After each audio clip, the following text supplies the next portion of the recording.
Hello दोस्तों, नमस्कार। आपका स्वागत है आपके अपने चैनल हिंदी हब ऑफिशियल में। तो आज हम रामचरितमानस के बाल कांड की प्रश्नोत्तरी दोस्तों करने वाले हैं। बहुत सारे दोस्तों के मैसेज आ रहे हैं कि बाल कांड की प्रश्नोत्तरी कराइए, क्योंकि वो इतना बड़ा है कि उसको पढ़ कर के जाने में ज़्यादा समय है। इतने में हम कोई और छोटे-छोटे टॉपिक करके वहाँ से अपने नंबर बना सकते हैं। लेकिन आप जैसा कि यदि चैनल से लगातार जुड़ रहे हैं तो आप जानते हैं कि अ, हिंदी ऑफिशियल के द्वारा जो क्वेश्चन करवाए जाते हैं, तो उनके ही माध्यम से आपका जो पूरा टॉपिक है वो कवर करने का प्रयास किया जाता है। तो आज इसी कोशिश में हम लाए हैं बालकांड की प्रश्नोत्तरी, जिसमें पहले पार्ट में आपके 50 प्रश्न हैं और आपको अब तक ऐसे शानदार प्रश्न कहीं भी नहीं देखने को मिलेंगे। तो चलिए बिना किसी भूमिका के और भी आरपीएससी सेकंड ग्रेड की सारी जो स्नातक स्तरीय पाठ्यक्रम है, सारे हमने टॉपिक करवा रखे हैं, क्वेश्चन भी करवा रखे हैं। यदि आपका साथ रहा तो आगे भी 1, 2, 3 वीडियो के माध्यम से बाल कांड को पूरा निचोड़ करके रख दिया जाएगा। तो चलिए शुरू करते हैं। पहला हमारा क्वेश्चन है दोस्तों, तुलसीदास। आप 10 क्वेश्चन देख लीजिए, आपको पता चल जाएगा क्वेश्चनों का लेवल क्या है। तुलसीदास बालकांड के मंगलाचरण में सर्वप्रथम किसकी वंदना करते हैं? तो शिव पार्वती की, राम सीता की, वाल्मीकि हनुमान की, सरस्वती गणेश की। तो दोस्तों तुलसीदास जैसे ही बालकांड की शुरुआत करते हैं, और आपको पता है कि महाकाव्य की शुरुआत में मंगलाचरण किया जाता है, तो मंगलाचरण में ये यहाँ पर सरस्वती और गणेश की पूजा है वो करते हैं। सबसे पहले वंदे वाणी विनायकौ वर्णानाम अर्थसंगहनम रसानाम छंदसामपि मंगलानाम च कर्तारौ वंदे वाणी विनायकौ। तो वंदे वाणी विनायकौ यानी सरस्वती और गणेश की दोस्तों क्या करते हैं? वंदना करते हैं। उसके बाद में अन्य अन्य ईश्वरों की करते हैं। अगला हमारा प्रश्न है, किसके बिना सिद्धजन अपने अंतःकरण में स्थित ईश्वर को नहीं देख सकते? राम सीता, पार्वती शंकर, सरस्वती गणेश, हनुमान वाल्मीकि।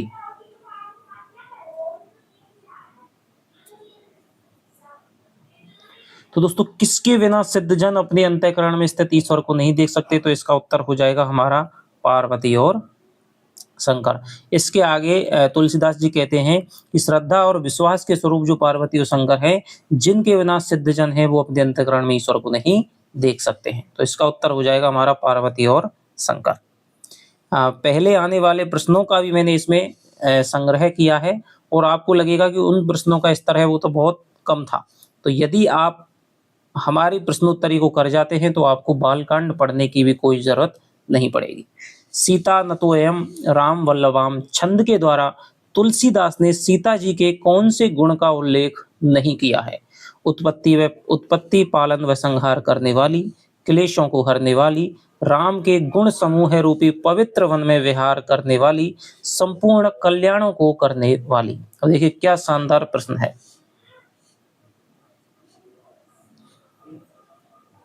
तो इसका जो उत्तर हो जाएगा दोस्तों वो हो जाएगा राम के गुण समूह रूपी पवित्र वन में विहार करने वाली।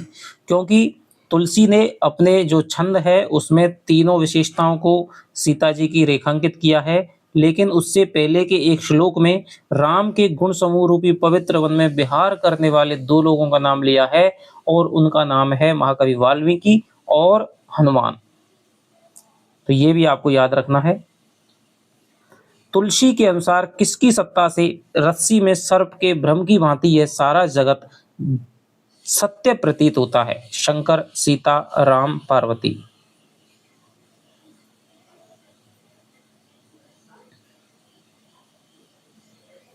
बताइए दोस्तों। तो ये सीधा साधा उत्तर हो जाएगा कि राम जी की कृपा से ही रस्सी में सर्प के भ्रम की भांति जो सारा दृश्य है वो हमें क्या प्रतीत होता है? सत्य प्रतीत होता है। अगला हमारा प्रश्न है, जो सुमृत सिद्धि हुई गण नायक करिबर बदन कहकर तुलसी ने किसकी वंदना की है? गणेश की, पार्वती की, राम की, शंकर की। बने रहिए दोस्तों, आपको बहुत अच्छा जो मैटर है यहाँ इस चैनल पे मिलने वाला है, और लगातार पिछली बार भी बहुत सारे सिलेक्शन है, बहुत सारे साथियों ने मैसेज भेजे थे। तो बताइए, जो सुमिरत सिद्धि हुई गण नायक करिवर वतन। तो ये दोस्तों देखिए, ये सीधे सीधे कहा गया है हमारे गणेश जी को कि जिनका सुमरन करने से, जिनका ध्यान करने से सारे कार्य हैं वो सिद्ध हो जाते हैं, जो गणों के नायक हैं, करिवर बदन यानी उनका जो मुख है वो हाथी के समान है, ऐसे गणेश जी की मैं क्या करता हूँ, वंदना करता हूँ। अगला प्रश्न है हमारा, मूक होई वाचाल पंगु चढ़ई गिरवर गहन में कौन सा अलंकार है? अतिशयोक्ति, संदेह है, विभावना, विरोधाभास।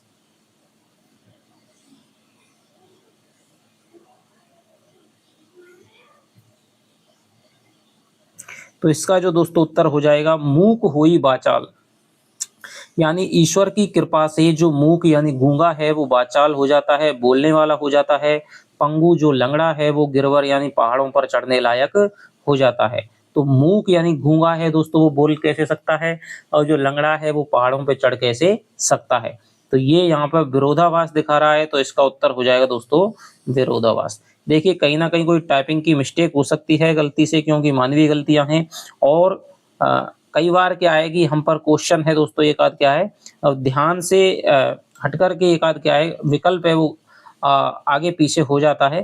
तो ये सारी मानवीय गलतियां हैं, जबकि हम बोल कुछ रहे हैं और निशान किसी और पे लग जाता है। ऐसे ही कई बार हम रोज जो क्वेश्चन आपको एक दो क्वेश्चन डालते हैं कम्युनिटी में, वहां पर भी ऐसा कई बार हो जाता है। तो ये इनको आप ज्यादा नहीं लें, और सही है उसको कमेंट करके बता दिया करें।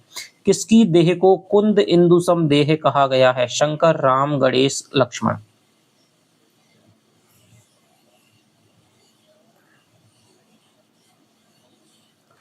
तो दोस्तों ये हो जाएगा आपका, शंकर जी की देह है वो कुंद इंदु सम देह है। कुंद पुष्प के समान और इंदु चंद्रमा के समान जिनकी देह है, ऐसे शिव जी की मैं क्या करता हूँ, वंदना करता हूँ, जिन्होंने कामदेव का भी मर्दन किया है। अगला हो जाएगा 50 प्रश्न है आपको, और बहुत ही शानदार प्रश्न मिलने वाले हैं। अमीय मूर में जहां जहां से मैंने शुरुआत से लिया, जहां जहां से क्वेश्चन बन सकते हैं उनसे मैंने क्वेश्चन बनाने की कोशिश की है।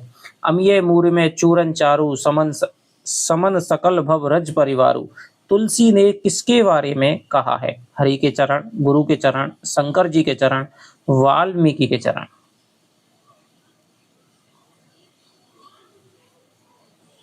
तो दोस्तों यहाँ पर अमीय मूरी में चूरन चारू, यहाँ पर दोस्तों क्या है, गुरु के चरणों के बारे में कहा है।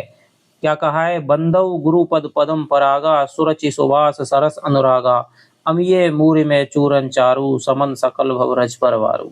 यानी मैं ऐसे गुरु के चरणों की वंदना करता हूँ जिनसे सुरुचि सुगंध, जो सुरुचि सुगंध और अनुराग रस से परिपूर्ण है, और जिनकी जो रज है वो क्या है, संजीवनी बूटी का क्या है, अमीय मूर में चुंदर सुंदर चूरन चारू, जो संजीवनी बूटी का चूर्ण है, और जो संपूर्ण भव रोगों के परवा सकल भव रज परवारू, जो संपूर्ण भव रूपी रोगों के परिवार का नाश करने वाला है, ऐसे गुरु के चरणों में मैं वंदना करता हूं। तो गुरु के चरण।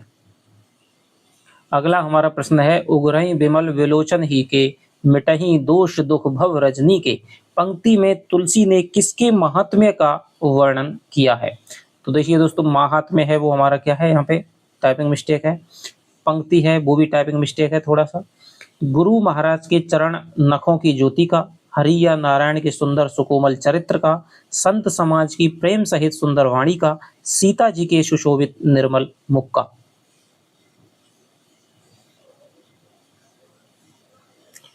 तो देखिए दोस्तों, तो ये हो जाएगा दोस्तों गुरु महाराज के चरण नखों की ज्योति का। तो उगरई विमल विलोचन ही के, कि जैसे ही गुरु के, मेरे गुरु के चरण नखों की ज्योति मेरे हृदय में पड़ती है, ध्यान में आती है, वैसे ही हमारे हृदय के जो निर्मल नेत्र हैं वो खुल जाते हैं, और मिटही दोष दुख भव रजनी के, और इस संसार रूपी रात्रि के दुख दोष मिट जाते हैं। अगला है हमारा, संतों का चरित्र किसके समान होता है? तो बहुत ही दोस्तों आने लायक क्वेश्चन है, मैं आपको बता रहा हूँ, इंपोर्टेंट क्वेश्चन बता रहा हूँ आपको। संतों का चरित्र है वो किसके समान होता है? कमल के समान कोमल, दूध के समान धवल, मणि के समान उज्जवल, कपास के समान नीरस, विशद और गुणमय। बताइए। तो ये जो दोस्तों छंतों का जो चरित्र है वो हमारा कपास के समान नीरस विशद और गुणमय बताया है। क्या कहा है कि साधु चरित शुभ चरित कपासु, कि साधुओं का जो संतों का जो चरित्र है वो कपास के समान होता है, नीरस विशद गुणमय फल जासु। जो क्या है, नीरस होता है, जो कपास की जो डोरी है वो क्या होती है, नीरस होती है, इसलिए उनका संत भी क्या है, जीवन के राग द्वेषों से क्या है, विरक्त होते हैं। विशद, विशद होता है दोस्तों, कपास है क्या है, विशद होता है कपास में, और गुणमय होता है, कपास में क्या है, किसी के दुखों को, किसी के शरीर को ढकने का गुण भी होता है। ऐसे ही संत हैं, वो अपने जीवन का दान करके, त्याग करके भी दूसरों के दुखों को क्या कहे, कष्टों का निवारण करते हैं। आगे चलिए, बहुत ही शानदार क्वेश्चन है ये। तुलसी ने चलता फिरता तीर्थराज किसे कहा है? तो ये दोस्तों क्वेश्चन है हमारा आ चुका है। आपको पता होगा, संत समाज को, प्रयागराज को, राम जी की भक्ति को, वाल्मीकि की वाणी को। तो तुलसी ने चलता फिरता तीर्थराज है वो दोस्तों, वो कहा है संत समाज को, कि संत हैं वो एक जगह से दूसरे स्थान पर जाते रहते हैं, और तीर्थराज में जैसा कि महिमा है वैसे ही संत समाज की भी महिमा होती है। तो ये क्या है, चलता फिरता तीर्थराज है, कि जहां पर संत समाज की आप सत्संगति कर लो तो यूं समझिए कि आपने तीर्थ का जो पुण्य लाभ है वो प्राप्त कर लिया। अगला हमारा प्रश्न है, संत समाज रूपी प्रयाग के बारे में असंगत कथन कौन सा है? तो राम भक्ति रूपी गंगा जी की धारा है, ब्रह्म विचार का प्रचार सरस्वती है, कलयुग के पापों को हरने वाली सीता जी हैं, और विष्णु और शंकर की कथाएं त्रिवेणी रूप से सुशोभित हैं। तो यहाँ पर संत समाज रूपी प्रयाग के बारे में तुलसी ने कई बातें बताई हैं, जिनमें मैं आपको बता दूं कि एक तो ये कहा है कि विधि और निषेध, यह करो और ये मत करो, कर्मों की क्या है, कर्मों की कथा है, कि संत समाज में जब आप सत्संग करेंगे तो वहां आपको बताया जाएगा कि ये तो कर्तव्य है, ये कर्तव्य है, ये करना चाहिए, ये नहीं करना चाहिए। और यहाँ पर राम भक्ति रूपी गंगा जी की धारा है। इससे पहले वाले क्वेश्चन में बताया गया चलता फिरता तीर्थराज कौन है, संतों का समाज है, और जब प्रयाग है वो गंगा नदी के किनारे पे है, तो यहाँ पे राम भक्ति रूपी गंगा जी की धारा है, कि संत समाज है वो किसके किनारे पे है, राम भक्ति उसमें की जाती है। ब्रह्म विचार का प्रचार है वो इसमें सरस्वती है, कलयुग के पापों को हरण करने वाली सीता जी हैं। ये दोस्तों यहाँ पे गलत है, ये हो जाएगा यहाँ पे यमुना। कलयुग के पापों को हरण करने वाली यहाँ पे यमुना जी बताया है, और विष्णु और शंकर की कथाएं त्रिवेणी रूप में सुशोभित हैं। लहही चार फल अछत तनु साधु समाज प्रयाग, चार फल कौन कौन से हैं? धर्म अर्थ का मोक्ष, साहस शील शक्ति सौंदर्य, कदली लीची आम्र मंजरी, छित जल गगन शमीर। बताइए।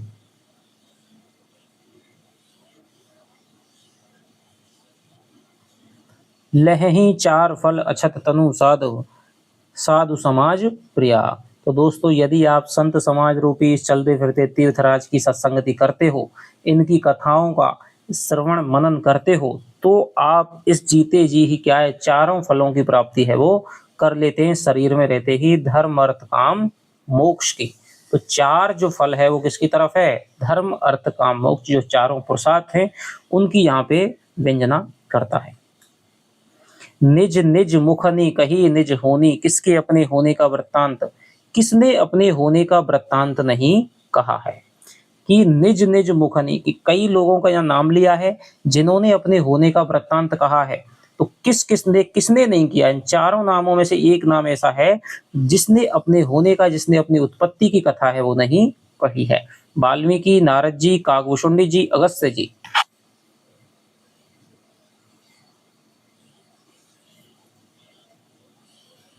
तो ये दोस्तों हो जाएंगे आपके काकभूषुंडी जी, क्योंकि वाल्मीकि जी ने अपने होने की जो कथा है वो कथा कही है, ठीक है, उससे ही हमारे बारे में, हमें उनके बारे में पता चलता है। नारद जी ने भी कही है। अगस्त्य जी, इनको क्या गया है, घट कहा गया, घट घड़े में से उत्पन्न होने वाला कहा गया है। तो ये हो जाएंगे, उसका उत्तर हो जाएगा काकभूषुंडी जी। अगला हमारा प्रश्न है, सत्संग के संबंध में तुलसी का विचार नहीं है। सत्संग के बिना विवेक नहीं होता है, सत्संगति की सिद्धि ही फल है और सब साधन तो फूल हैं, सत्संगति को सहज में ही प्राप्त किया जा सकता है, सत्संगति आनंद और कल्याण की जड़ है। तो बताइए दोस्तों, सत्संग के संबंध में तुलसी का क्या विचार नहीं है? तो सत्संग के दोस्तों बारे में तुलसी ने कहा है कि विनु सत्संग विवेक न होई, राम कृपा विनु सुलभ न सोई। कि सत्संग के बिना दोस्तों विवेक नहीं होता है, सत्संग की सिद्धि ही फल है और सब साधन तो फूल हैं, ये भी बात सही है। सत्संगति को बिनु राम कृपा बिनु सुलभ न होई, तो बिना राम की कृपा से दोस्तों सुलभ नहीं होता है। सत्संगति आनंद और कल्याण की जड़ है, ये भी बात सही है। तो इसका जो उत्तर हो जाएगा, ये तुलसी का विचार नहीं है कि सत्संगति को केवल राम की कृपा से ही सुलभ सहज रूप में प्राप्त किया जा सकता है। यदि आप पे राम की कृपा नहीं है तो फिर सत्संगति को प्राप्त करना भी बहुत मुश्किल है। अगला है कथन, सठ सुधरहि सत्संगति पाई, पारस परस कुधातु सुहाई। कौन सा अलंकार है दोस्तों? उदाहरण, दृष्टांत और उत्प्रेक्षा और अतिशयोक्ति। अब देखिए दृष्टांत है, ये आपका दृष्टांत है, तो बताइए कौन सा अलंकार है इसमें? और ये बहुत ही प्रसिद्ध उदाहरण है, बहुत बार परीक्षाओं में आया हुआ है। तो इसका जो उत्तर हो जाएगा वो हो जाएगा आपके दृष्टांत अलंकार का। उदाहरण है बिंब प्रतिबिंब का यहाँ पर भाव है कि सठ सुधरहि सत्संगति पाई, कि दुष्ट भी, सठ माने दुष्ट भी, सुधरहि माने सुधर जाते हैं, सत्संगति माने सत्संगति पा करके। तो तुलसीदास जी बालकांड के प्रथम सोपान के अंतर्गत यहाँ पर सत्संगति की महिमा बता रहे हैं कि जो दुष्ट हैं वो भी सत्संगति पा करके सुधर जाते हैं। पारस परस कुधातु सुहाई, जैसे पारस पत्थर का स्पर्श पा करके कुधातु यानी लोहा जैसी जो धातुआं हैं वो भी क्या हो जाती हैं? सुहावनी, सोने की समान बन जाती है। तो यहाँ पर हो जाएगा दोस्तों दृष्टांत उदाहरण है, दृष्टांत अलंकार है। संतों के विषय में तुलसी का वक्तव्य नहीं है। संतों के चित्त में समता होती है, संत मित्र और शत्रु दोनों का समान रूप से कल्याण करते हैं। कवि पंडितों ने संतों का निसंकोच वर्णन किया है। संत सरल हृदय और जगत के हितकारी होते हैं। बताइए।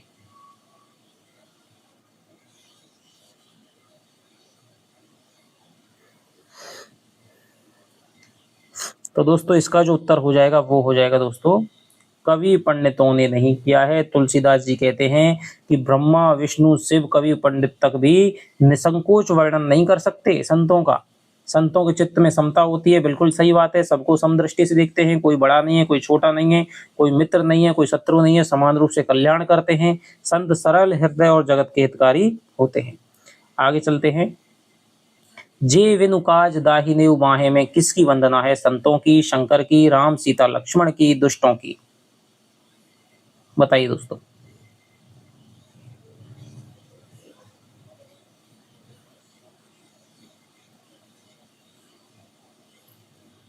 तो जे वेणुकाज दाहिने हुआ, ये प्रश्न है दोस्तों आ चुका है, ये 2022 वाली फर्स्ट ग्रेड में आ चुका है। तो जे विन काज दाहिने उबा है, तो यहाँ पर दोस्तों दुष्टों की भी तुलसीदास जी क्या करते हैं? वंदना करते हैं कि भाई अच्छे अच्छे लोगों की कर ली, लेकिन दुष्ट यदि मान लीजिए बाधा पहुंचाएंगे तो उनसे भी क्या करते हैं? वंदना करते हैं कि जे विन काज, जो बिना किसी कारण के दाहिने माने प्रतिकूल आचरण करते हैं, यानी दाहिनी साइड में आ जाते हैं, यानी प्रतिकूल आचरण करते हैं, तो दुष्टों की भी यहाँ पे वंदना की है। अगला हमारा प्रश्न है, भगवान का यश सुनने के लिए किसने 10,000 कान मांगे थे? बहुत ही दोस्तों शानदार क्वेश्चन है, पूछा जा सकता है आपसे। तो राजा पृथु, मुनि अगस्त्य, भगवान शेष जी, काकभूषुंडी जी? बताइए। तो यहाँ पर 10,000 जो कानों से भगवान के यश है वो सुना था दोस्तों राजा पृथु ने। अगला हमारा प्रश्न है, बहुरी शक्र सम बिन बहुते ही संतत सुरानीक हित जेही। कौन सा अलंकार है? श्लेष, विशेषण विपर्य, संदेह, दृष्टांत?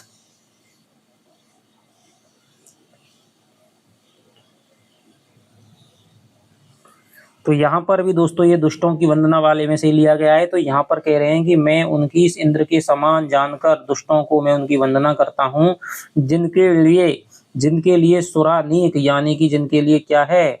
सुरा प्लस नीक, सुरा माने शराब, नीक माने अच्छी, जिनके लिए शराब भी क्या होती है? अच्छी होती है। या फिर ऐसे लोगों को मैं इंद्र के समान जान करके उनकी वंदना करता हूँ जिनके लिए सुरानीक माने सेना, जिनके लिए सेना क्या होती है?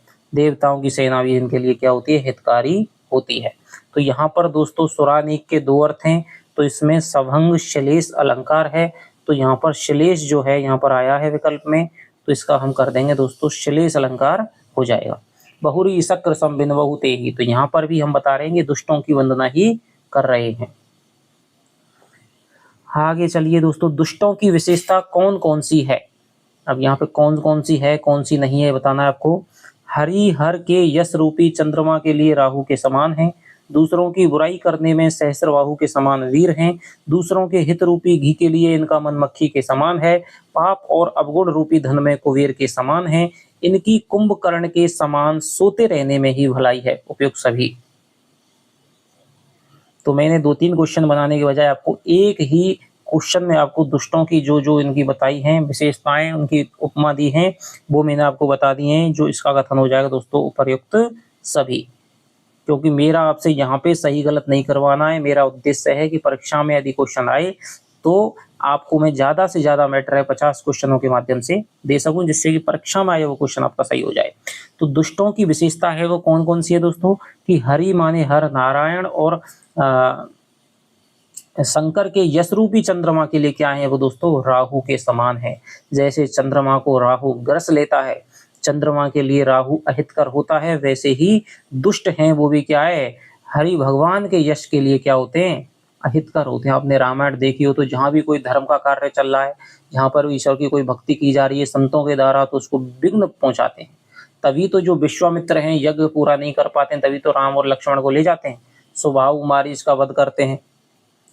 दूसरों की बुराई करने में सहस्त्रबाहु के समान वीर हैं, दूसरों के हित रूपी घी के लिए इनका मन मक्खी के समान है, कि जैसे घी में यदि मक्खी डल जाए तो वो कोई काम का नहीं रहता, ऐसे ही इनका यदि जहाँ पे आगमन हो जाए तो वो भी क्या है, हित है, वो उसमें बाधा पहुंच जाती है।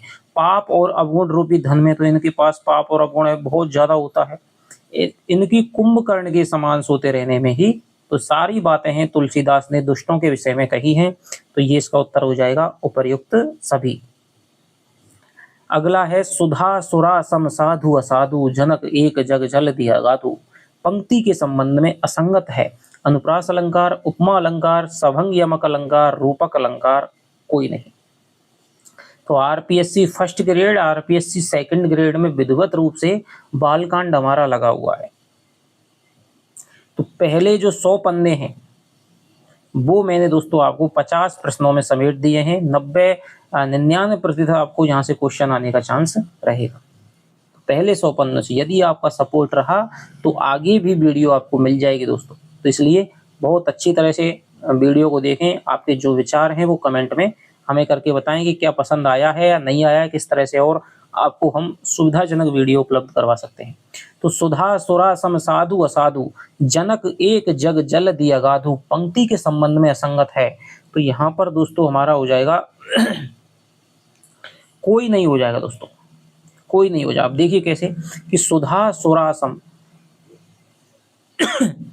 तो साधु हैं दोस्तों किसके समान है, अमृत के समान है, असाधु हैं वो हमारे सुरा के समान है, तो यहाँ पर हो जाएगा समान के भाव से उपमा अलंकार हो जाएगा। सुधा सा, ठीक है जी। जल जगधी जा जा, तो यहाँ पर हो जाएगा तुम्हारा अनुप्रास अलंकार, तो सब जगह हो ही जाता है। अब सभंग यमक देखिए, साधु असाधु, साधु और असाधु, तो यहाँ पर देखिए ए को तोड़ करके ए प्लस साधु करके दोस्तों सभंग यमक अलंकार हो जाएगा। साधु साधु की आवृत्ति हो रही है तो सभंग यमक अलंकार हो जाएगा। रूपक अलंकार कहाँ पर है, रूपक अलंकार हो जाएगा दोस्तों जग जलधि, संसार रूपी जो सागर है उसमें क्या है, जनक एक ही इनका जनक है। यानी जैसे सुधा और सुरा, अमृत और जो विष है वो समुद्र मंथन करते समय समुद्र में से ही निकला था, एक ही जनक था, लेकिन दोनों में अंतर ये था कि अमृत जो जीवन को अमर करने वाली है, विष है वो जीवन को नष्ट करने वाला है, हमें मृत्यु पहुंचाने वाला है। ऐसे ही ये संसार है, इससे ही जन्मे हैं साधु और असाधु, संत और सज्जन और असज्जन, दोनों लोग इस संसार में ही जन्मे हैं, संसार में रहते हैं, लेकिन दोनों के चरित्र में, व्यवहार में, गुण में अंतर बहुत पाया जाता है। तो साधुओं के मिलने ना मिलने से दोस्तों जीवन मृत्यु के समान हो जाता है, और असाधुओं के मिलने से जीवन मृत्यु के समान पीड़ादायी कष्टदायक हो जाता है। तो इसका दोस्तों चारों ही अलंकार इस पंक्ति में हैं। अगला हमारा है कौन सी वस्तुएं कुसंग और सत्संग पाकर अच्छी बुरी हो जाती हैं। तो ये है दोस्तों हमारा सत्संग, सत्संग। कौन सी जो वस्तुएं हैं वो कुसंग और सत्संग पाकर अच्छी बुरी हो जाती हैं। ग्रह, औषधि, जल, वस्त्र, उपयुक्त सभी।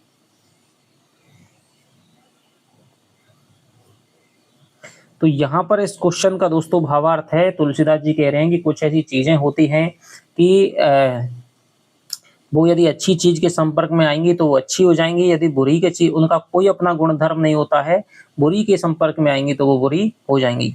किसी एक चीज के संपर्क में आने से वो एक तरह का प्रभाव उत्पन्न करती है, तो दूसरी के संपर्क में आने से बिल्कुल दूसरी तरह का प्रभाव है वो उत्पन्न करती है। तो जैसे कि ग्रह है, ग्रह यदि कोई दोस्तों अच्छे ग्रह के संपर्क में आ जाएगा तो आपकी क्या है, राशि है वो अच्छी स्थिति में पहुंच जाएगी, ग्रह नक्षत्र अच्छे चलेंगे। यदि कोई बुरे नक्षत्र, या शनि है, राहु है, केतु है, इनके संपर्क में यदि आपका ग्रह है वो पड़ जाता है तो आपकी क्या है, दशा बिगड़ जाती है। औषधि, ऐसी कोई अच्छी औषधि है, मान लो किसी अच्छी गुण के साथ, शहद के साथ किसी को लेते हैं तो वो अलग तरह से प्रभाव डालती है, दूध के साथ लेते हैं तो अलग तरह से प्रभाव डालती है। तो इस तरह से औषधि भी है जो हमारे क्या है, कुसंग और सत्संग का पाकर के अच्छी बुरी हो जाती है।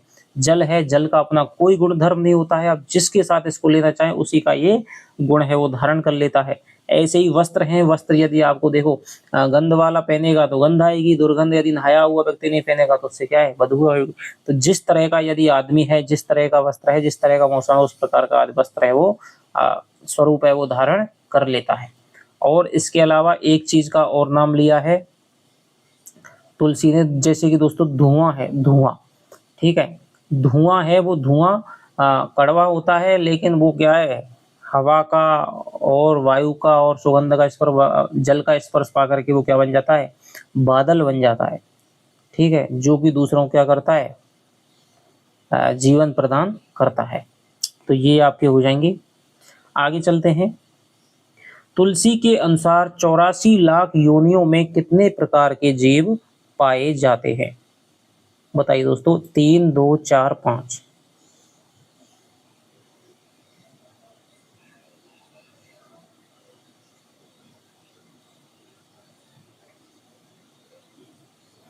तो तुलसी के दोस्तों अनुसार है वो सारे जीव संसार में दोस्तों 4 प्रकार के जो जीव है वो पाए जाते हैं। 4 प्रकार के जीव पाए जाते हैं। एक तो होते हैं दोस्तों स्वेदज, एक होते हैं आपके अंडज, एक होते हैं जरायुज, ठीक है, और सब तुम्हारे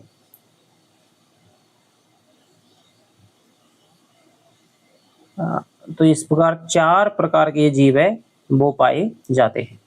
84 लाख योनियां होती हैं, उनमें 4 प्रकार के जीव है वो पाए जाते हैं। तो ये हमारा हो गया। आगे चलते हैं हम।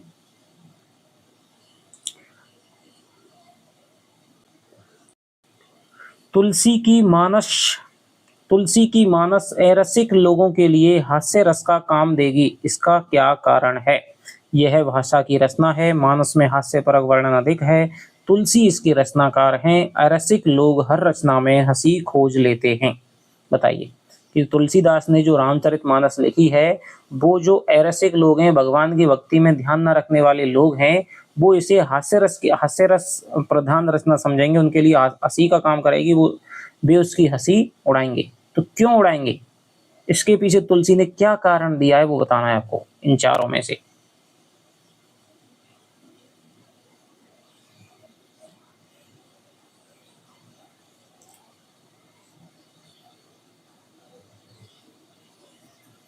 तो दोस्तों इसका जो है यह भाषा की रचना है, यह भाषा की रचना है, क्योंकि तुलसीदास है वो 2 बातें बताते हैं। एक तो कह देंगे कि जो रामचरितमानस है वो भाषा में लिखी गई, अवधी भाषा में लिखी गई है और भाषा की रचना है, और दूसरा है कि तुलसीदास की जो मति है वो क्या है, भोली है। इसकी वजह से है जो असज्जन लोग हैं, जो भगवान की भक्ति में ध्यान नहीं रखते हैं, उनको ये क्या है, हास्य रस का काम देगी। तो एक तो इनकी यह भाषा की रचना है, और दूसरा हो जाएगा कि उनकी जो बुद्धि है वो क्या है, भोली है। तो 4 प्रकार के जीव मैंने आपको बताए थे, स्वेदज, अंडज, जरायुज और उद्भिज। तो 4 जीव होते हैं। और एक जो वस्तु और है दोस्तों वायु है, वायु भी क्या है, जैसी होती है उसी के हिसाब से अपना स्वरूप है वो धारण कर लेती है। तुलसी राम की रामचरितमानस का एक तुलसीदास की रामचरितमानस का एकमात्र गुण क्या है? यह अनेक अलंकारों, छंदों और भावों रसों से युक्त रचना है। यह रचना सब गुणों से युक्त है। यह धर्म की अधर्म पर विजय का उद्घोष करती है। इसमें श्री रघुनाथ जी का उदार नाम है।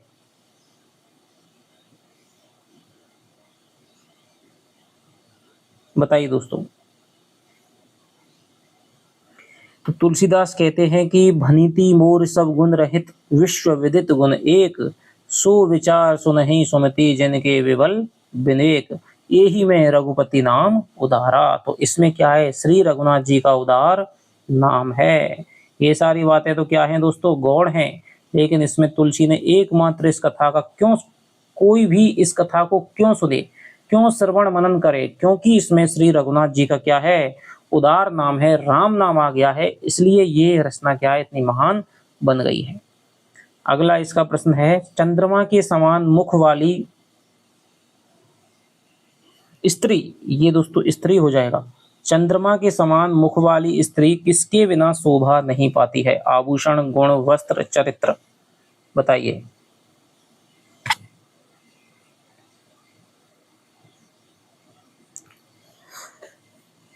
तो दोस्तों यहाँ पर इन्होंने बताया है आभूषण, आपने बहुत सारों ने किया होगा, लेकिन ये गलत है। इसका जो उत्तर हो जाएगा वो हो जाएगा दोस्तों वस्त्र।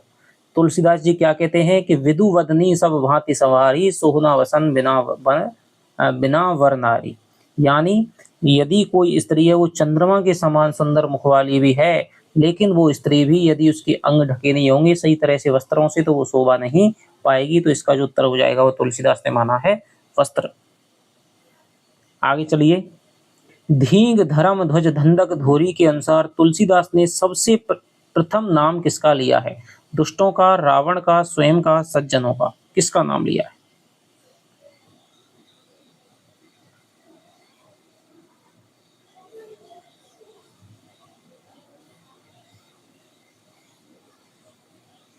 तो यहां पर दोस्तों तुलसीदास हैं वो सबसे पहले क्या है? अपना ही नाम लेते हैं। तुलसीदास यहाँ पे अपना ही नाम लेते हैं, स्वयं का नाम लेते हैं कि जो क्या है धींगा मुस्ती करता है, धर्म ध्वज को क्या है, धर्म की ध्वजा को फहराने में क्या है सक्षम नहीं है, तो ऐसे लोगों में मैं सबसे पहले अपना ही नाम लेता हूँ। धींग धर्म ध्वज धंधक धोरी, यानी जो धर्म की ध्वजा को, कपट के धंधों को बोझ ढोने वाले हैं, संसार के ऐसे लोगों में क्या है पहले, सबसे पहले मेरी ही गिनती है, तो स्वयं का नाम लेते हैं। आगे चलते हैं। कीरति भनीति भूति बल सोई में भूति का अर्थ क्या है? तो इसका भी दोस्तों कई बार हमारा प्रश्न है वो आ चुका है। संपत्ति, यश, कविता, सरस्वती, बताइए। पिछली वीडियोज में कई बार लोगों की परेशानी रहती थी कि हमारे क्वेश्चन है वो सही तरह से दिख नहीं पाते थे, टाइपिंग की थोड़ी सी प्रॉब्लम रहती थी कि भाई अच्छे फॉन्ट में वो टाइपिंग है नहीं कर पाते थे, लेकिन अब हमने वो समस्या मिटा दी। अब आपको बहुत ही स्पष्ट रूप से आपको प्रश्न है वो देखने को, पढ़ने को मिलेंगे। तो कीरति भनीति भूत बल सोई, सुरसरी सम सुरसरी सम सब कर हित होई। तो यहाँ पर दोस्तों भूति का अर्थ है विभूति, यानी कि संपत्ति, संपत्ति हो जाएगा। भनीति माने हो जाएगी दोस्तों कविता, और कीर्ति माने हो जाएगा दोस्तों यश। तो जो कविता है, कीर्ति है, और जो संपत्ति है वो क्या है? सुरसरी यानी गंगा के समान हित करने वाली है। अगला चलिए, हमारा अगला है, बंदव मुनि पद कंज कहकर तुलसी ने किसकी वंदना की है? वाल्मीकि, व्यास, मुनि, विश्वामित्र, वशिष्ठ।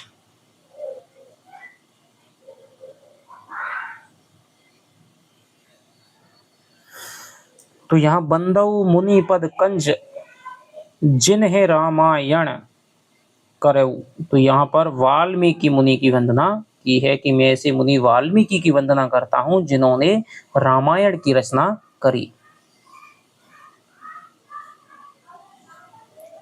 आगे चलिए। गुरु पितु मात प्रणवऊ दीन बंधु दिन दानी, किसके बारे में तुलसीदास जी ने कहा है? राम, सीता, लक्ष्मी नारायण, शंकर पार्वती, शारदा व गणेश जी। गुरु पितु मात खाली जगह प्रणवऊ दीन बंधु दिन दानी, यानी किसको गुरु माता पिता मान करके उनकी वंदना की है, दीन बंधु, जो दीन बंधु हैं, दिन दानी, लोगों पे क्या करते हैं, भला करते हैं लोगों का।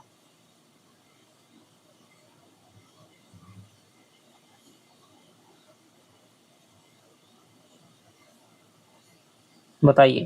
तो यहाँ पर तुलसीदास ने दोस्तों शंकर पार्वती को कि गुरु पितुमात महेश भवानी प्रणव दीन बंधु दिन दानी, के मैं शंकर और पार्वती को अपना गुरु माता पिता मान करके उनके चरणों में वंदना करता हूँ, जो दीन बंधु हैं, दीनों पे दया करने वाले हो, नित्य दान करने वाले हैं, तो ऐसे शंकर पार्वती की, महेश भवानी की मैं वंदना करता हूँ। आगे चलते हैं। शावर मंत्रों की रचना किसने की? शिव पार्वती, राम सीता, शारदा गणेश और ब्रह्मा जी, किसने की दोस्तों?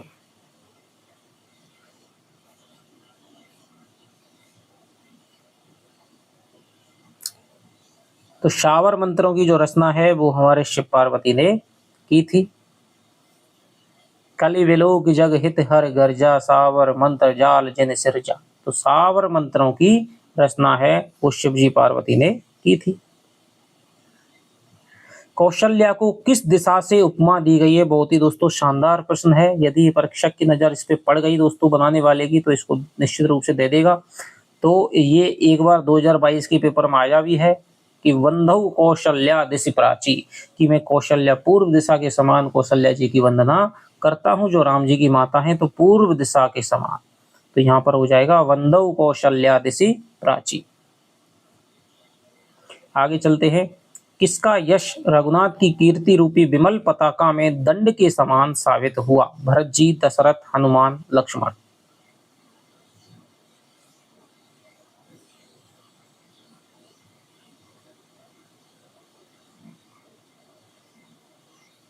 तो यहाँ पर जो दोस्तों है दंड के समान हुआ, वो हुआ साहब लक्ष्मण जी का। लक्ष्मण जी का जो यश है वो रघुनाथ की कीर्ति रूपी विमल पताका में दंड के समान साबित हुआ है। अगला हो जाएगा राम नाम के संबंध में गलत है। राम नाम अग्नि, सूर्य और चंद्रमा का हेतु है। यह ब्रह्मा, विष्णु और शिव रूप है। राम नाम वेदों का प्राण है। यह सगुण, सोपमेय और गुणों का भंडार है। बताइए।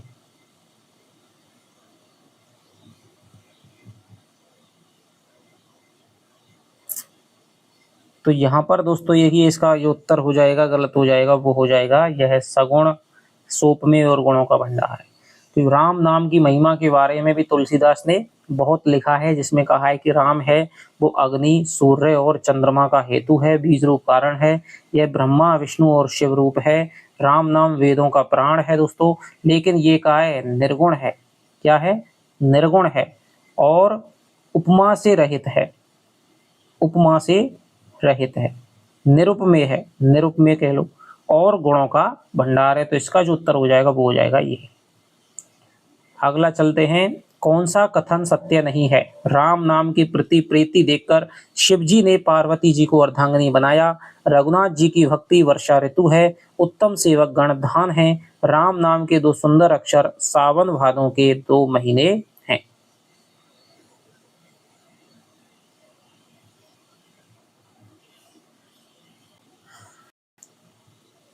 दोस्तों थोड़ा सा क्या है, ये प्रश्न, इस प्रश्न में विकल्प है वो हमारे चारों के चारों है वो हमारे सही बन गए हैं। कि राम नाम के प्रति प्रीति देखकर, कि भाई शिव जी ने बताया कि 100 नाम यदि तुम मेरा लोगी तो उसमें एक नाम यदि राम का लोगी तो उसके बराबर है। तो पार्वती जी शिव जी के साथ साथ राम का भी नाम लेती रहती है, राम राम राम जपती रहती हैं। तो राम के नाम में पार्वती जी की ऐसी प्रीति देख करके शिव जी उन पे बहुत प्रसन्न हुए और पार्वती को अपनी अर्धांगिनी बना लिया। इसीलिए शिव जी का अर्धनारीश्वर रूप है वो चलता है। रघुनाथ जी की भक्ति है वो वर्षा ऋतु के समान है, जिसमें उत्तम सेवक गण हैं जो भगवान की भक्ति करने वाले हैं वो धान के समान हैं। और राम नाम के जो 2 सुंदर अक्षर हैं वो सावन भादों के 2 महीने हैं। क्योंकि धान के लिए दोस्तों सबसे लाभकारी जो महीने हैं वो सावन भादों के रहते हैं, उनमें वर्षा अधिक होती है। और यदि सेवक गण को परम पद की तरफ प्राप्त होना है, आगे ऊंचाई की तरफ बढ़ना है, बड़ा होना है, तो उन्हें राम का उच्चारण करता रहना पड़ेगा, जिससे कि सावन भादों के महीने के प्रति उन्हें क्या है, संपर्क में आता रहना पड़ेगा। क्योंकि यदि ये महीने नहीं होंगे तो धान भी दोस्तों क्या है, सूख जाएगी। यदि राम नाम नहीं होगा तो सेवक गण की भक्ति में कोई रुचि नहीं रहेगी। तो इसका जो उत्तर हो जाएगा वो चारों ही चारों दोस्तों क्या है, सत्य हैं। तो ये आप याद रखना है कि राम नाम के 2 सुंदर अक्षरों को कौन से महीने के समान बताया, ये बहुत अच्छा यहाँ से क्वेश्चन बन रहा है। तो सावन भादों के महीने के समान बताया है। राम नाम के 2 अक्षरों के विषय में असंगत बताइए। दोनों अक्षर तुलसीदास को राम लक्ष्मण के समान प्यारे हैं। ये दोनों अक्षर नर नारायण के समान सुंदर भाई हैं। जगत के हित के लिए निर्मल चंद्रमा और सूर्य हैं। ये भक्ति रूपिणी सुंदरी स्त्री के कानों के सुंदर आभूषण हैं। बताइए, या फिर कोई नहीं।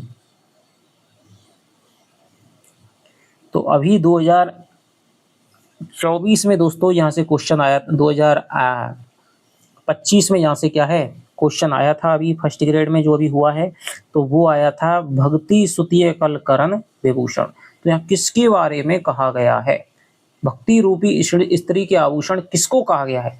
तो वहां पर एक ऑप्शन था दोस्तों राम और लक्ष्मण, राम और लक्ष्मण।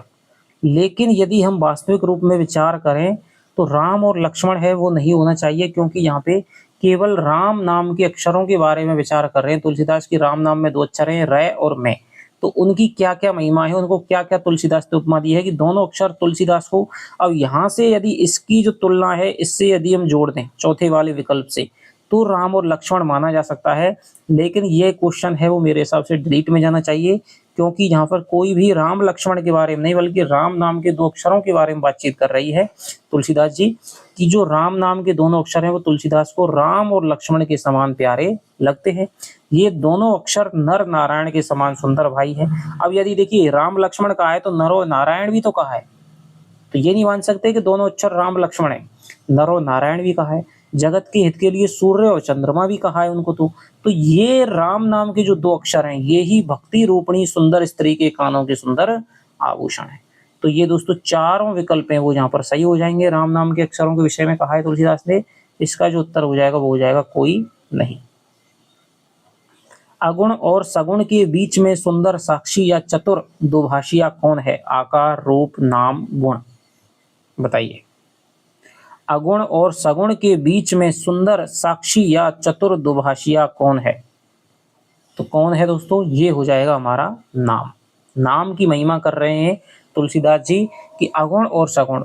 तो यहाँ पर सगुणवादी और निर्गुणवादी उनके बीच में जो मध्य सेतु का काम करता है, दुभाषिया का काम करता है, सुंदर साक्षी है जो यथार्थ को प्रतिपादित करता है, वो है दोस्तों नाम। क्योंकि निर्गुणवादी हैं वो भी नाम की महत्ता पे जोर देते हैं और सगुण वाले हैं वो भी नाम की महत्ता पे जोर देते हैं। तो दोनों ही धाराओं में नाम की जो महत्ता है वो बराबर रूप से प्रतिपादित की गई है। तो यहाँ पर चतुर दुभाषिया नाम को कहा गया है। अगला हमारा प्रश्न हो जाएगा, तुलसी के अनुसार जगत में 4 प्रकार के राम भक्त हैं, कौन सा विकल्प नहीं है। अर्थादि धनादि की चाह से भजन करने वाले, आर्थ संकट से निवृत्ति के लिए भजने वाले, भगवान को जानने की इच्छा से भजने वाले, स्वाभाविक प्रेम से भजने वाले। बताइए,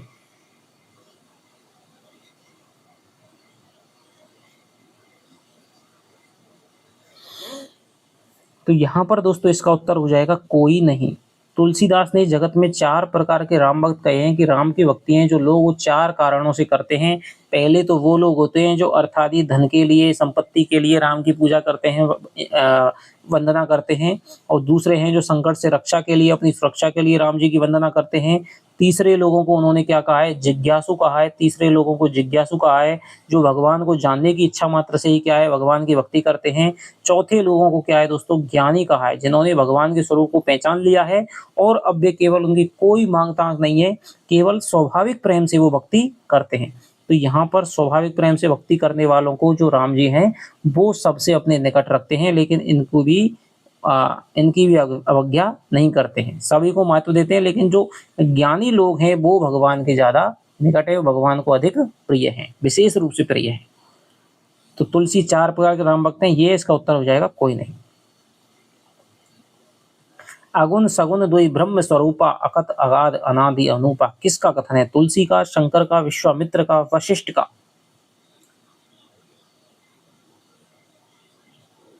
तो यहाँ पर दोस्तों ये जो कथन है वो हो जाएगा तुलसीदास का, कि अगुण यानी निर्गुण और जो सगुण है वो दोनों ब्रह्म के ही स्वरूप हैं। अकथ यानी अकथ हैं, अगाध हैं और अनादि हैं, जिनका कोई अंत नहीं है, अनूप हैं। ठीक है, अकथनीय, अथाय, अनादि और अनुपम है। तो दोनों में से कोई भी बड़ा नहीं है। जिनने अपने दोनों को वश में कर रखा है वही क्या है, राम नाम की महिमा से ही वश में किया जा सकता है, नाम की महिमा से। मानस में वक्ता और श्रोता का कौन सा विकल्प नहीं है? तो ये दोस्तों बहुत ही क्या है 2022 की आरपीएससी सेकंड ग्रेड में बहुत ही विवादित बच्चों में विवादित क्वेश्चन रहा था, जबकि इसका जो दोस्तों सीधा सीधा उत्तर है वो हमारी मानस में दे रखा है सीधा सीधा। तो इसमें कोई भी विकल्प ये क्वेश्चन असमंजस की कोई भी स्थिति नहीं है, क्योंकि दो जगह इसका है उत्तर दे रखा है। कहीं तो आता है ये वाला एक जगह से, तो ये है। अगला जो प्रश्न जो हमारे 2022 में आया था वो अलग जगह से दे रखा होता है सीधे, कि 4 संवाद माने हैं रामचरितमानस में जिनको 4 घाटों की संज्ञा दी गई है। कि सबसे पहले जो शिव राम जी की जो कथा है उसका निर्माण करते हैं शिव जी। मैं आपको बताता हूँ, शिव जी निर्माण करते हैं और शिव जी है उस कथा को सुनाते हैं पार्वती जी को। पार्वती जी को सुना दिया, पार्वती जी को सुना करके शिव जी काकभुशुंडी जी को सुनाते हैं। काकभुशुंडी जी सुन लेते हैं। अब काकभुशुंडी जी को सुना करके शिव काकभुशुंडी जी सुन ली। अब काकभुशुंडी जी सुनाते हैं गरुड़ जी को, गरुड़ जी को सुना देते हैं। ठीक है, और गरुड़ जी सुना देते हैं दोस्तों किसको, याज्ञवल्क्य जी को, याज्ञवल्क्य जी को सुना देते हैं। और याज्ञवल्क्य जी सुना देते हैं भरद्वाज जी को, और अपने गुरु के माध्यम से तुलसीदास जी सुनते हैं, और तुलसीदास जी हमको हरिभक्तों को सुनाते हैं। तो ये तो मत सीधा सीधा दे रखा था, इसमें कोई वो नहीं था। लेकिन एक जगह चारों घाट जो 4 संवाद है वो 4 घाटों के रूप में मानने की जो वो है वो वहां पर स्पष्ट रूप से दे रखी है। तो 4 घाट मैं आपको बता देता हूँ। तो इसमें दोस्तों शिव पार्वती है, शिव काकभुशुंडी है। काकभुशुंडी ने तुलसीदास को दोस्तों नहीं सुनाई थी, तो ये विकल्प सीधे सीधे गलत है। लेकिन जो 4 घाट हैं वक्ता और श्रोता के वो मैं आपको बता देता हूँ। सबसे पहले शिव जी और पार्वती जी, ये हो गया साहब। फिर काकभुशुंडी जी और गरुड़ जी हो गया। फिर साहब याज्ञवल्क्य जी और साहब तुम्हारे भरद्वाज हो गया। और तुलसीदास हो गया, तुलसी और संत समाज, संत समाज। तो ये जो 4 विकल्प हैं वो आपको विशेष रूप से याद रखने हैं। 4 इन वक्ता श्रोता के संवादों को रामचरितमानस के 4 घाट माना गया है। सबसे पहले जो कथा है शिव जी ने पार्वती को जो सुनाई, फिर काकभुशुंडी जी ने गरुड़ जी को सुनाई, फिर याज्ञवल्क्य जी ने भरद्वाज को सुनाई, और फिर तुलसीदास ने दोस्तों संत समाज को सुनाई। तो 4 विकल्प हैं, 4 संवाद हैं, 4 घाट हैं, हनुमान प्रसाद पोद्दार की टीका में स्पष्ट रूप से दे रखे हैं। तो ये आपको याद रखने हैं।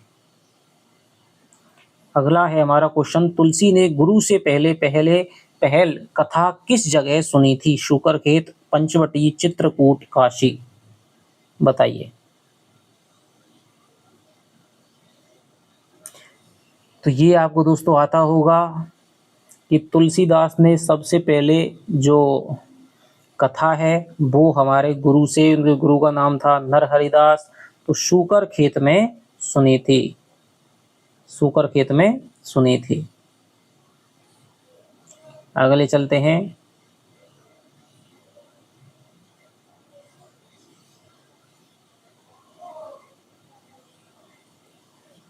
किस विकल्प के उपमानों से राम कथा की उपमा नहीं दी गई है? नाव, मोरनी, अरणी, तुलसी, कामधेनु, संजीवनी, अमृत की नदी, काशी, सर्पणी, पार्वती, लक्ष्मी, यमुना, उर्वशी, देवकी, गृहिणी, ब्रह्मपुत्र।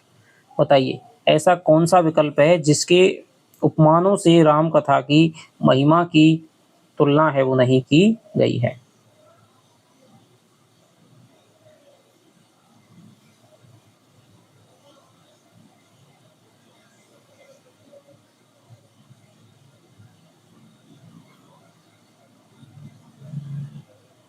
तो इसका जो उत्तर हो जाएगा वो हो जाएगा दोस्तों चौथा, क्योंकि नाव से भी की है। जो राम कथा सुनते हैं वो नाम कथा है, भवसागर से पार लगाने वाली नाव है। सर्परूपी व्याधियों को, गुणों अवगुणों को खाने वाली मोरनी के समान है। ज्ञान को क्या है, बुद्धि को बढ़ाने वाली अरणी के समान है। अरणी मंथन करते हैं तो ज्ञान रूपी अमृत को बढ़ाने वाली है। तुलसी के समान है। कामधेनु सारी इच्छाओं को पूर्ण करने वाली है। संजीवनी बूटी के समान है। अमृत की नदी है। काशी के समान है। तो सारे इन उपमानों से राम कथा की तुलना है वो की है। अगला चलते हैं, राम कथा शिव जी को किस नदी के समान प्यारी है? बहुत ही दोस्तों अच्छा प्रश्न है। गंगा के, यमुना के, नर्मदा के, गोदावरी के। बताइए।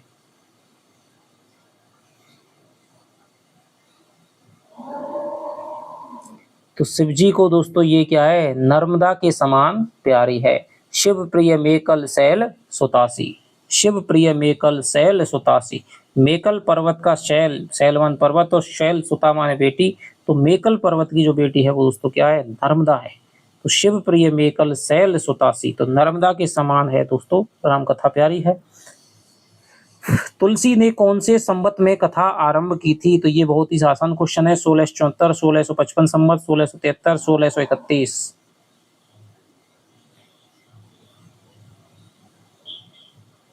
तो ये आप जानते हैं संवत 1631, कथा करऊं धरि हर पद सीसा, कि संवत 1631 में मैं अपने सिर पर अपने हरि की यानी भगवान के चरणों को रख करके, चरणों में रख करके और क्या करते हूँ, कथा की शुरुआत करता हूँ।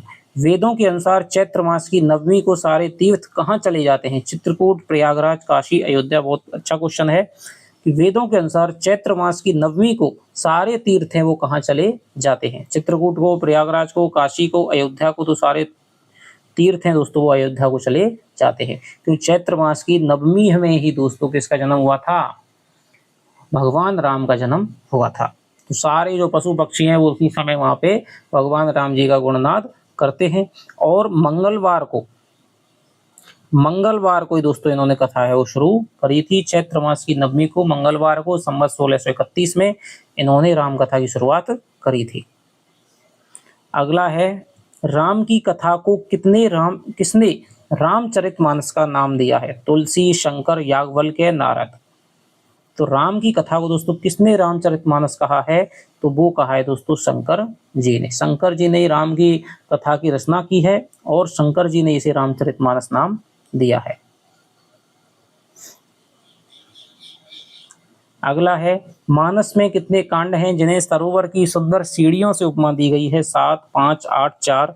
तो ये दोस्तों आप जानते हैं मानस में हमेशा 7 कांड हैं, और 7 कांडों का क्रम क्या है वो आप हमें कमेंट में करके बताएंगे। बहुत अच्छी तरह से मैंने ट्रिक के माध्यम से, जो चैनल से जुड़े हुए हैं उनको पता होगी, एक ट्रिक के माध्यम से मैंने आपको याद करवा रखे हैं। तो 7 कांडों को सरोवर की सुंदर 7 सीढ़ियों से उपमा दी है। अगला हमारा प्रश्न है, कौन सा उपमेय उपमान गलत है, चौपाई तरंगों का मनोहर विलास, छंद बहुरंगे कमलों के समूह हैं, कविता की युक्तियां सुहावनी सीपियां, अर्थ भाव भाषा पराग मकरंद सुगंध। बताइए।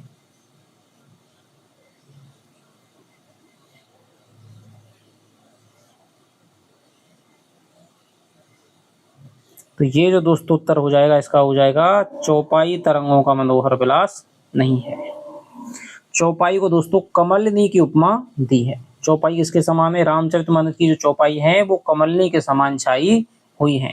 छंद हैं वो बहुरंगे कमलों के समूह हैं। कविता की जो युक्तियां हैं वो सुहावनी सीपियां हैं।